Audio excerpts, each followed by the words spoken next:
எங்களுடைய முதலமைச்சர் கால்நகம் முளைத்த காலத்திலிருந்து அரசியல் களத்தில் பயணித்துக் கொண்டிருப்பவர். ஒப்பாரும் மிக்காரும் இல்லா கலைஞர் அவர்கள் இருந்தபோதே இது போன்ற கூட்டணி பேச்சுவார்த்தைகளை சுமூகமாக பேசி முடித்தவர். அரசியல் தீர்க்க தரிசனம் மிக்கவர், அரசியல் ஞானம் மிக்கவர்.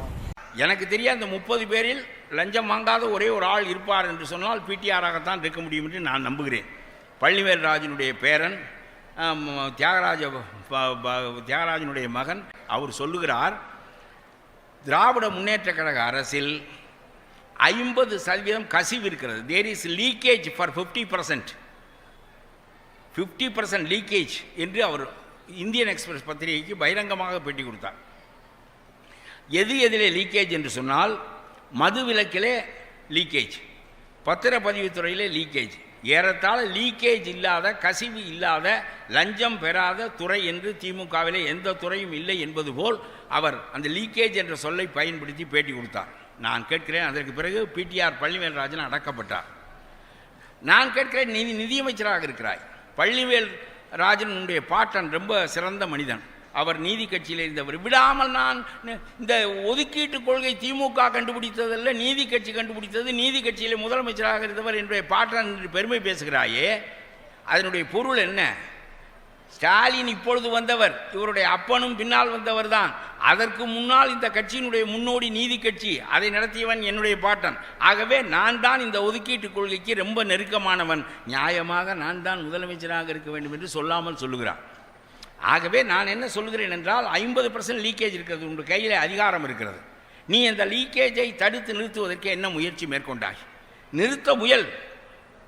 அதற்கு பின்னால் வந்த எடப்பாடி சில நாட்களுக்கு முன்னால் சொல்லுகிறார், நம்முடைய லிக்கர் டாஸ்மார்க் மது பரிமாற்றம் நடக்கிறதே, அதை விற்கின்ற கடைகளுக்கு வருகின்ற சரக்குகள் எல்லாம் கலால் வரி கட்டாமல் வருகின்றன என்று சொல்கிறார். எக்ஸைஸ் டியூட்டி கட்டாமல் வருகின்றன என்று சொல்கிறார். இதுவரையிலும் அதிமுக ஆட்சியில் கூட இத்தகைய நிலைமை இல்லை. வரியை கட்டிவிட்டு வருகின்ற சில்லறையில் அடிப்பார்களே தவிர நேரடியாக கலால் வரியே கட்டாமல் ஒரு துறையில் இவ்வளவு மது விற்கப்படுகிறது என்று சொன்னால், இப்பொழுது மதுவிலே வருகிற வருமானம் 46,000 கோடி. உண்மையிலேயே அந்த கசிவு இல்லாவிட்டால் கலால் வரி கட்டப்படாமல் யார் யார் உற்பத்தி செய்கிறார்கள் தெரியுமா இந்த மதுவை? டிஆர் பாலு. இது பத்தாது என்று சொல்லிவிட்டு கலால் வரியே கட்டாமல் அந்த சரக்கு விற்கப்படுகிறது என்று சொன்னால், நான் கேட்கிறேன், இது இவ்வளவு பெரிய கொள்ளை எந்த ஆட்சியிலும் நடந்ததில்லை. வரியே கட்டாமல் போவது, எல்லாவற்றையும் அவர்களே சுருட்டி கொள்வது என்கின்ற நிலை இருப்பது நாட்டுக்கு எந்த விதத்திலும் நல்லதில்லை.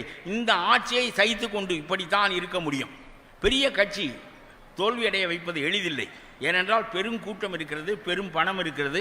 ஆகவே தோல்வியடைய வைப்பது எளிதில்லை என்றாலும் எந்த ஒரு முயற்சியும் முதல் 8 தான் ஃபர்ஸ்ட் ஸ்டெப் இஸ் எனஃப். அதைத்தான் தமிழ்நாடு தன்னுரிமை கழகம் செய்கிறது. நான் உங்களுக்கு சொல்லுகின்றேன், பெரிய அளவுக்கு நாளையே நாங்கள் எல்லாவற்றையும் மாற்றி விடுவோம் என்று நினைக்கவில்லை. ஓரணா கொடுக்காமல் அவரவர் சொந்த செலவிலே இங்கே வந்து ஒரு நாள் பொழுதை செலவழித்து நீங்கள் இந்த கட்சியை தொடங்க வேண்டும் என்று நினைக்கிறீர்கள் என்று சொன்னால், இதற்கு மாறுதல் வேண்டும் என்று நீங்கள் நினைக்கிறீர்கள். அதுதான் மிக சிறப்பே தவிர, அதுதான் மிகப்பெரிய சிறப்பு. நீ இன்னும் கொஞ்சம் நாற்காலிகள் காலியாக இருக்கின்றன, இன்னும் கொஞ்சம் கூடுதலாக எதிர்பார்த்தேன். தைப்பூசம் காரணமாகவும் 4 நாட்களுக்குள் வர முடியவில்லை என்பதன் காரணமாகவும் வர முடியவில்லை. பிறகு நாங்கள் உங்கள் ஊரிலே சந்திக்கிறோம் என்று பல பேர் சொல்லியிருக்கிறார்கள். இந்த அளவு திரண்டிருப்பதே ஒரு மனிதன் இந்த ஊழலுக்கு எதிராக, கொடுமைகளுக்கு எதிராக ஒரு மனிதன் நின்றாலும் அவன் சிறந்தவன் தான். If there is nobody to answer your call, walk alone walk alone walk alone என்று ஒரு முறை விவேகானந்தர் சொன்னார். ஒருவரும் இல்லாவிட்டால் ஒரு மனிதனாகவே அந்த குரலை எழுப்பட்டும் என்று அவர் சொன்னார். ஆனால் நாம் இன்றைக்கு நூற்றுக்கணக்கான பேர் இங்கே கூடியிருக்கிறோம், ஒரு புதிய முயற்சியில் இறங்கியிருக்கிறோம். என்னிடம் என்ன இருக்கிறது? என்னை பற்றி வேறு சொல்லுவான், அந்த கட்சியில் இருந்தான் இந்த கட்சியில் இருந்தான் என்று சொல்லுவான். இருந்து அடைந்த பலன் என்ன என்பது வேறு. ஒரு ஆளுங்கட்சியாக இருந்த கட்சியில் எம்எல்ஏ பதவியை தூக்கி எறிந்து விட்டு வெளியே வந்தோம் என்பது வேறு.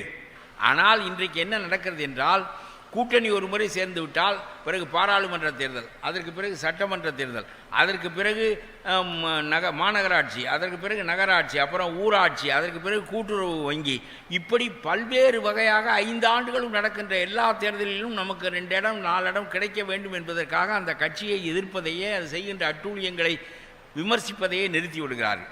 இன்றைக்கு திமுகவோடு இருக்கிற எந்த ஒரு கூட்டணியும் தைரியமாக அந்த கட்சியை எதிர்க்கின்ற நிலையிலே இல்லை.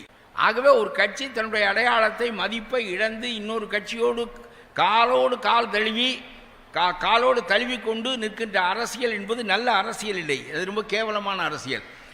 ஆகவே கூட்டணி என்று யார் சேர்ந்தாலும் தேர்தல் முடிந்த பிறகு தன்னன் வழியிலே போனால்தான் அரசியல் ஒழுங்காக நடைபெறுமே தவிர அவர்களுக்கு ஜால்ரா போட்டு கொண்டிருப்பது என்கின்ற நிலை இருக்குமானால் அது நல்லதில்லை. இந்த நாட்டிலே என்ன பெரிய குழப்பம் என்றால், ஒரு தலைவன் வந்துவிட்டால் பிறகு அந்த தலைவனை தூக்கி துதிபாடி அவனுடைய படங்களை ஊர் முழுவதும் அச்சிட்டு ஒட்டி பிறகு அவனுக்கு பிறகு அவன் மகன், மகனுக்கு பிறகு பேரன் என்று வழிவழியாக ஆட்சி செய்கின்ற நிலை இங்கே இருக்கிறது. இங்கிலாந்திலே பாருங்கள், போன ஒரு ஆண்டிலே மட்டும் 3 தலைமை அமைச்சர்களை மாற்றினார்கள், 3 தலைவர்களை மாற்றினார்கள். கடைசியாக இப்பொழுது ஒரு வந்திருக்கிறார். கன்சர்வேட்டிவ் கட்சி சொல்கிறது உங்களுடைய தலைமை என்னுடைய கட்சியை மதிப்பிழக்க செய்கிறது, கீழே இறங்கு என்று தொண்டர்கள் சொல்ல முடிகிறது. கன்சர்வேட்டிவ் கட்சியினுடைய தொண்டர்கள் வலிமையானவர்கள். அந்த கட்சி 400-300 ஆண்டுகளாக இருப்பதற்கு காரணம் தலைவனை கீழே இறக்குகின்ற ஆற்றல் இருக்கிறது. தலைவனுக்கு உள்ள ஆற்றல் என்ன என்றால், இந்த கட்சியை வழிநடத்தவும் தேசத்தை வழிநடத்தவும் அவன் போதுமானவனாக இல்லை என்று சொன்னால் அவனை கீழே இறக்க வேண்டும் என்று கன்சர்வேட்டிவ் கட்சி நினைக்கிறது. அப்படி 3 தடவை போன தடவை தலைமை அமைச்சர்களையும் தலைவரையும் மாற்றினார்கள். அந்த நிலைமை இங்கே இல்லை. கருணாநிதி வாழ்நாள் தலைவர், ஸ்டாலின் வாழ்நாள் தலைவர். இப்படியே ஒரு நிலை இருக்குமானால் பொதுக்குழு என்பது ஆட்டுக்கறி விருந்து சாப்பிடுகின்ற ஒரு களமாக ஆகிவிட்டதே தவிர ஒருவராவது அந்த பொதுக்குழுவில் தங்களுடைய கருத்துக்களை சொன்னார்கள் என்றோ தீர்மானங்களின் மீது பேசினார்கள் என்றோ கிடையாது. இது ஒரு நல்ல அரசியலே இல்லை. கட்சி விசுவாசம் என்ற பெயரால் எல்லா அநியாயங்களையும் இவர்கள் செய்கிறார்கள். கட்சி விசுவாசம் என்பது தலைவன் விசுவாசமாகிறது, தலைவன் விசுவாசம் என்பது பாரம்பரிய விசுவாசமாகிறது. ஆகவே அந்த நிலைக்கு நேர் மாறாக பல பேர் சொல்லுகிறார்கள், நெகம் உழைத்த நாளாக, நம்முடைய அமைச்சர் துரைமுருகன் சொல்லுகிறார், நிகம் உழைத்த நாளாக நான் திமுகவிலேயே இருக்கிறேன். அதனால்தான் அந்த மலைத்தொடர் தவிர மற்றுமுள்ள எல்லா சொத்துக்களையும் காட்பாடியிலே வாங்க முடிந்ததற்கு மிகப்பெரிய காரணம் நெகம் உழைத்த நாளாக அவர் அந்த கட்சியிலே இருப்பது தான். அதுபோல் நம்முடைய டிஆர் பாலு சொல்லுகிறார், கப்பல் மந்திரியாக இருந்தவர் பாதை மாறா பயணம் என்று சொல்லுகிறார்.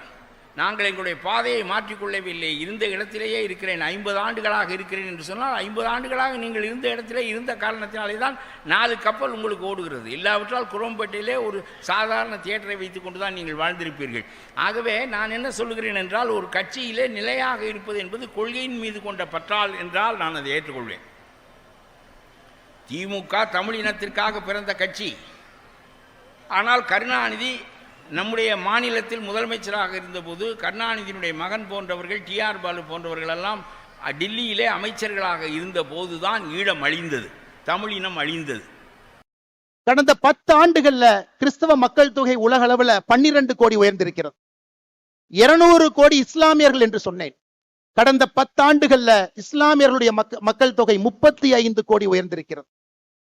2050 முடியும் பொழுது, 55 முடியும் பொழுது இந்த உலகம் இஸ்லாமியர்கள் பெரும்பான்மையாக இருக்கக்கூடிய உலகமாக, இன்னைக்கு இருக்கக்கூடிய இதே நேர்கோட்டு பாதையில போனா இஸ்லாமியர்கள் பெரும்பான்மையாக இருக்கக்கூடிய உலகமாக 2055 மாற இருக்கிறது. இன்னைக்கு கிறிஸ்தவர்ல பாருங்க, ஐரோப்பாவில் இருக்கக்கூடிய மொத்த கிறிஸ்தவர்களை விட வட ஆப்பிரிக்காவில் இருக்கக்கூடிய கிறிஸ்தவர்கள் அதிகம். More number of Christians are in northern part of Africa than in the whole of Europe. அதையெல்லாம் நாம் புரிந்து கொள்ள வேண்டும். நம்முடைய கலாச்சார சின்னங்கள் எங்கேயும் யாரும் அழிக்க கூடாது. ஒருவர் கூட மதம் மாறக்கூடாது. மதம் மாறினவங்களை திரும்பி கொண்டு வர வேண்டும். 120 கோடி இருக்கக்கூடிய உலகத்துல இன்னைக்கு 4வது பெரும்பான்மை சமுதாயமாக இருக்கின்ற நம்முடைய சமுதாயம் தொடர்ந்து இதே போல இருக்கணும். காரணம், இன்னைக்கு தமிழகத்தினுடைய அரசியல் களத்துல பாத்தீங்கன்னா தமிழ் வேறு, ஆன்மீகம் வேறு, இலக்கியங்கள் வேறு என்று பிரித்திருக்கின்றார்கள். ஆனா நம்ம ஊர்ல அப்படி பிரிக்க முடியாது. எந்த மொழிக்கும் இல்லாத ஒரு பெருமை நமக்கு மட்டும்தான் இருக்கு. தமிழும் ஆன்மீகமும் இலக்கியமும் ஒன்றாக இருக்கக்கூடிய ஒரே கலவையாக இந்த வாழ்வியல் முறை இருக்கு. இன்னைக்கு கந்தர் சஷ்டி கவசம் நம்ம பாடுறோங்க, 20 நிமிஷம் நம்ம பாட போறோம். இது முருகனுக்காக பாடக்கூடிய ஒரு பாட்டா? கேள்வி நம்பர் 1. இல்ல இது ஒரு மந்திர நூலா? இந்த நூலுக்குள்ள ஒரு மந்திரம் இருக்கு, சில பேர் அதையும் சொல்றாங்க. அதையெல்லாம் தாண்டி கந்த சஷ்டி கவசத்தை மட்டும் பாடினீங்கன்னா போதும், இருக்கக்கூடிய எல்லா பிரச்சனைகளும் காணாம போயிடும். இது 3 விதமாக இலக்கியமாக பார்க்கின்றார்கள், பக்தியாக பார்க்கிறாங்க, ஆன்மீகமா பார்க்கிறாங்க. கந்த சஷ்டி கவசம். கந்தங்கிறது என்னங்க ஐயா? நம்முடைய தொப்புள் கொடி எங்க இருக்கோ அங்கே இருந்து 2 இன்ச் கீழே வந்தீங்கன்னா நாபி கமலம் இருக்குங்க. உடம்பிலே சில இடத்துல மட்டும்தான் நம்முடைய நர்வஸ் சிஸ்டம் அங்க மட்டும்தான் போய் எண்டாவதுங்க ஐயா, பாதங்கள்ல கைகள்ல. அதே போல தொப்புளுக்கு கீழே 2 இன்ச்ல அது போய் நிக்குது. அதை பழைய தமிழ்ல 18ஆம் நூற்றாண்டுல சென்னி மலையில இந்த நூலை முதலாக சுப்பிரமணிய சாமிக்கு முன்னாடி ஏற்றிய பொழுது தேவராய சுவாமிகள் அவர்கள் கந்த என்று குறிப்பிட்டது நம்முடைய தொப்புள் கொடிக்கு கீழே இருக்கக்கூடிய 2 இன்ச் பகுதியில் இருக்கக்கூடிய பகுதி. சஷ்டி. இன்னைக்கு சஷ்டி ஒரு நாளாக கொண்டாடுகின்றோம். ஆனா பழைய தமிழ்ல சஷ்டி என்றால் அது சட்டி. எப்படி அந்த தொப்புள் கொடிக்கு 2 இன்ச்சுக்கு கீழே உள்ள பாத்தீங்கன்னா அந்த பகுதி சட்டி போல இருக்கும். கந்த சஷ்டி கவசம். அப்படின்னா தொப்புள் கொடிக்கு 2 இன்ச்சுக்கு கீழே இருக்கக்கூடிய சட்டி போன்ற அந்த பகுதியை பாதுகாப்பதற்காக பாடப்பட்ட ஒரு பாடலை கந்த சஷ்டி கவசம்னு சொல்றோம். இதை இன்னொரு விதத்துல பாருங்க. சட்டியில் இருந்தா தான் அகப்பையில வரும், சஷ்டியில் இருந்தால் தான் அகைப்பையில் வரும். சஷ்டியில விரதம் இருக்கிறீங்கன்னா அகைப்பையில உயிர் உண்டாகும் என்பதற்காக சொல்லப்பட்டது. இந்த முழு கந்த சஷ்டி கவசத்துல அவ்வளவு சயின்ஸ் இருக்குதுங்க. இன்னைக்கு விஞ்ஞானத்திற்கு என்னவெல்லாம் தேவையோ எல்லா கந்த சஷ்டி கவசத்துல இருக்கு. அதனால்தான் நம்மை வாழ்வியல் நெறி என்று சொல்லுகின்றோம். தமிழ் மொழியிலே ஆன்மீகமும் அறிவியலும் கலந்திருக்கிறது என்று சொல்லுகின்றோம். இந்த மொழியை பிரிச்சு பார்க்க முடியாது. அதை திரும்ப எப்ப நம்ம மையப்பகுதி கொண்டு வர போகின்றோம்? ஒரு கந்த சஷ்டி கவசத்திலிருந்து ஆரம்பிச்சு ஒரு விஷயம் நாம் பேசலாங்க ஐயா. ஒரு விஷயம். அன்பு சொந்தங்களே, இன்று நாம் பாடக்கூடிய கந்த சஷ்டி கவசத்தை முழுமையாக நாம் பாடுவோம். சஷ்டி ஒரு நாள்லையும் முருகன் கோவில்ல வரும்பொழுதெல்லாம் கந்த சஷ்டி கவசத்தை பாடுவோம். 6 படையில் இருக்கக்கூடிய ஏதாவது ஒரு கோயிலுக்கு 50 ரூபாய், 100 ரூபாய், 500 ரூபாய் கொடுக்காம நீங்க சாமி இந்த மாதிரி பார்க்க முடியுமா? கேட்டு பாருங்க. இது நம்முடைய வாழ்வியல் முறையில் இருக்கக்கூடிய பிரச்சனையை நாம் தட்டி கேட்கின்றோம். எதற்கு தமிழகத்தில் 2 சட்டங்கள் இருக்கிறது. இந்துவுக்கு ஒரு சட்டம், இந்து மதத்தை சாராதவர்களுக்கு இன்னொரு சட்டம். எதற்கு என்பதை கேட்பதற்காக மதுரை மண்ணில் என்று கொண்டிருக்கின்றோம். அன்பு சொந்தங்களே, ஏதோ இந்த மாநாடு எலெக்ஷனுக்காக இந்து மொழியினுடைய பெரியவர்கள் அவர்களுக்கும் அரசியலுக்கும் சம்பந்தம் இல்லை. எனக்கு தெரியும் 2026 தேர்தலுக்கு இது சம்பந்தம் இல்லை என்றாலும் கூட மக்களுக்கு நிதி வேண்டாம், சாமி வேண்டும் என்பதை முடிவு செய்து விட்டார். மக்கள் முடிவு பண்ணிட்டாங்க, யாரு சாமி யாரு நிதி நீங்க முடிவு பண்ணி. அதனால இது அரசியலுக்காக கிடையாது. இது ஒரு மிக முக்கியமாக நாம் இந்த கூட்டத்தில் ஒன்றாக சேர்ந்திருப்பது நம்முடைய வாழ்வியல் முறையை மீட்டெடுப்பதற்காக, கேள்வி எழுப்புவதற்காக. இந்த ஒரு தீர்மானமுமே நம்முடைய வாழ்வியல் முறையை தட்டி எடுப்பதற்காக. அதனால்தான் அருமை சொந்தங்களே, நாம் இன்றிலிருந்து கேள்வி கேட்க ஆரம்பிக்க வேண்டும். ஒரு பிரச்சனை என்றால் தட்டி கேட்கணுங்க ஐயா. நம்ம கண்டிப்பா பேசுறோம். தமிழகத்திலே 44,000 ஆலயங்கள், 44,000 44,000 தமிழ்நாடு அறநிலைத்துறை கீழ் இருக்கு. எப்ப வந்துச்சு பாருங்க, 1925 போர்டா வந்துச்சு, என்டோமென்ட் போர்டா. 1951 சட்டமாக வந்துச்சு. 5,25,000 ஏக்கர் இருக்கக்கூடிய ஒரு அரசு இயந்திரம். 44,000 கோவில்கள் நிர்வாகம் செய்யப்படுகின்றது. 1000 ஆண்டுகளுக்கு மேல பழமையான கோவில்கள் மட்டும் 344 கோவில்கள் அறநிலைத்துறையினுடைய கட்டுப்பாட்டில் இருக்கு. எங்கேயாச்சும் ஒரு இடத்துல ஒழுக்கமாக அறநிலைத்துறையினுடைய செயல்பாடு இருக்கான்னு நீங்க கேட்டுப்பாரு. பணம் இருப்பவனுக்கு ஒரு மாதிரி, பணம் இல்லாதவருக்கு ஒரு மாதிரி. கேள்வி கேட்டுப்பாரு. அதையெல்லாம் மாற்ற வேண்டும். ஒரு புதுவிதமாக ஆன்மீகத்தை முன்வைத்து நடக்கக்கூடிய ஒரு ஆட்சி மட்டுமல்ல, ஆன்மீகத்தை முன்வைத்து இந்த சமுதாயம் தன்னை வழிநடத்தி கொள்ள வேண்டும் என்பதற்காக இந்த முருகர் மாநாடு நடந்து கொண்டிருக்கிறது. அன்பு சொந்தங்களே, அதனால இங்க வந்திருக்கக்கூடிய எல்லோருமே முருக பக்தர்களாக வந்திருக்கிறீங்க. ஆனா போகும் பொழுது வீர பாகுவாகவும் நாங்க போறோம் அப்படிங்கறத மறந்துடக்கூடாதுங்க.